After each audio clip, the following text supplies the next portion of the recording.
नमस्कार, आप देख रहे हैं एबीसी इंडिया। मैं अमित भोबिया। दोस्तों, आज हम बात करेंगे सनफ्लावर की खेती के बारे में, यानी कि सूरजमुखी की खेती के बारे में। पिछले कुछ सालों में यूक्रेन रशिया का वार हो या फिर कोविड हो, इन सब के कारण जो है पूरी धरती पर एडिबल ऑयल की डिमांड बढ़ने लगी है। यानी जो खाने के लिए हम ऑयल इस्तेमाल करते हैं उसकी मांग जो है बहुत ज्यादा बढ़ने लगी है। और उस मांग को अगर कोई पूरा कर सकता है तो वो सबसे ज्यादा पूरा कर सकता है आपका सूरजमुखी का तेल। क्यों?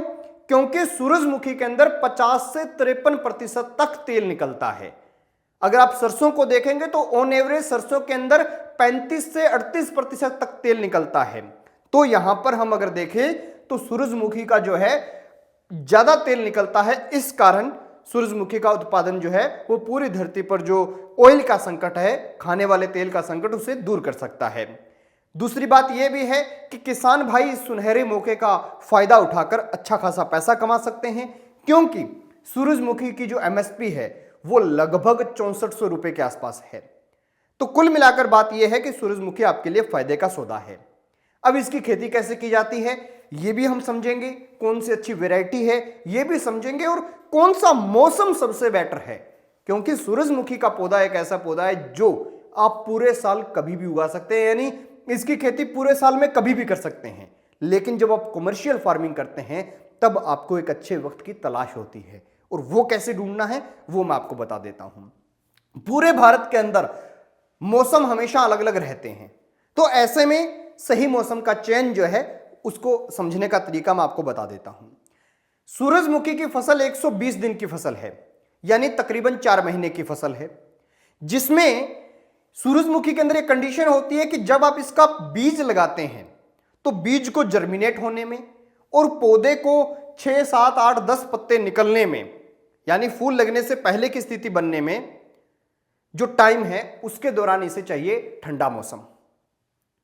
और उसके बाद में जब फूल लग जाता है और उसके अंदर फूल के अंदर सीड बनने हैं, उस टाइम इसे चाहिए गर्म मौसम। तो ऐसे में जरूरी है कि आप ऐसे मौसम में इसे लगाएं जब इसको गर्मी भी अच्छी खासी मिल जाए और सर्दी भी अच्छी खासी मिल जाए। तो वो सबसे बेटर मौसम जो है हमारे यहाँ हरियाणा के हिसाब से वो है आपका 20 जनवरी से 20 फरवरी तक का मौसम।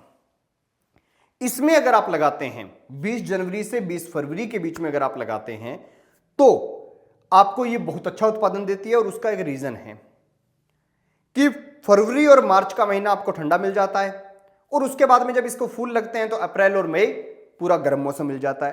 तो फसल की पूरी डिमांड जो है फुलफिल होती है। अगर आप इसकी खेती करते हैं तो 2 बातों का ध्यान रहे। एक तो खेत के अंदर जो गोबर की खाद है या फार्म मैन्योर जो भी है वो आप अच्छे से डालें। लगभग 10 से 12 टन जो है आप गोबर प्रति हेक्टेयर जो है डालें।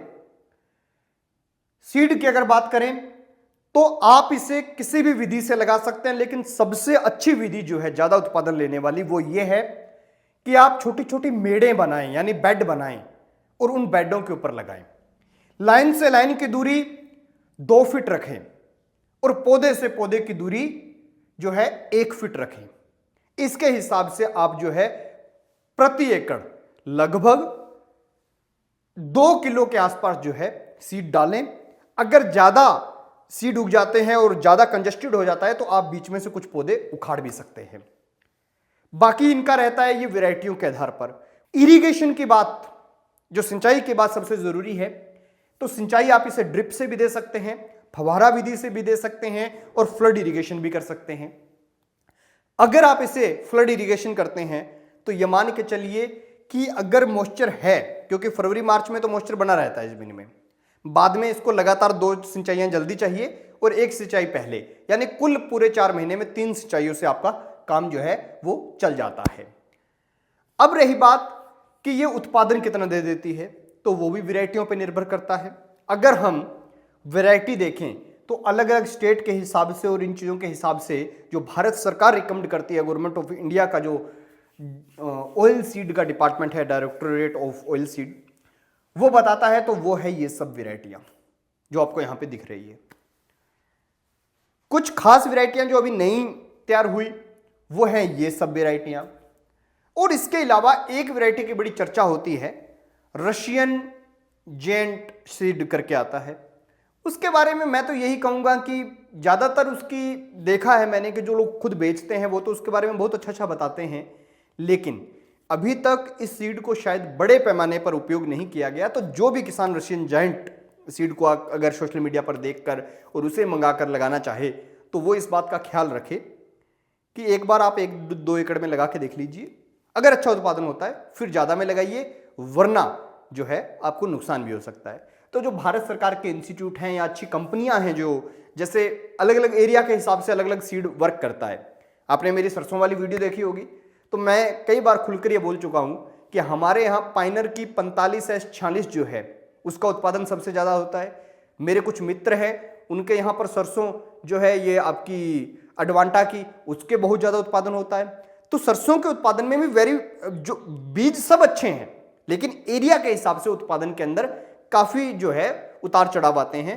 तो वो आपके एरिया के अंदर कौन सा सीड इस्तेमाल होता है और कौन सा अच्छा रहता है उसके हिसाब से होता है। तो अगर आप पहली बार कर रहे हैं तो 2-4 सीड जो हैं अलग अलग प्रकार के यूज करें। अगर आपके एरिया में पहले से कोई यार दोस्त कर रहा है या कोई भी किसान कर रहा है तो उससे देखकर और उससे आप सीड को जो है रिकमेंड करवाएं कि कौन सा सीड लगाना चाहिए। मैंने आपको बहुत सारे सीड जो है उनकी वैरायटियां यहां पर दे दी हैं। अब रही बात कि कितना उत्पादन हो जाता है, तो ये उत्पादन जो है लगभग 11 क्विंटल से लेके 15 क्विंटल तक प्रति एकड़ हो जाता है। डिपेंड करता है कि आपके यहां का एनवायरनमेंट क्या है, कैसा है। 10 क्विंटल उत्पादन तो कंफर्म हो ही जाता है और 6400 का भाव है। 4 महीने के अंदर 64,000 रुपए की फसल आप ले लेते हैं। प्रति एकड़ आप देखेंगे तो आपको ज्यादा से ज्यादा जो है 15,000 रुपए का मैक्सिमम खर्चा आ सकता है, या मैं तो कहता हूं 10,000 का मैक्सिमम आएगा, तो भी आपके पास 50,000 रुपए जो है लगभग बच जाते हैं। तो ऐसे में ये काफी फायदे की खेती है और इस खेती को करके आप अच्छा खासा मुनाफा कमा सकते हैं। याद रहे एमएसपी रेट मैंने जो है मिनिमम सपोर्ट प्राइस वो बताया है 6900, ऊपर नीचे रेट जो है होते ही रहते हैं। देखते रहिए एबीसी इंडिया और चैनल को जरूर सब्सक्राइब करें। हमारी कई वीडियो आपको यहाँ पे दिखाई दे रही होंगी, उनको भी जरूर देखें। देखते रहिए।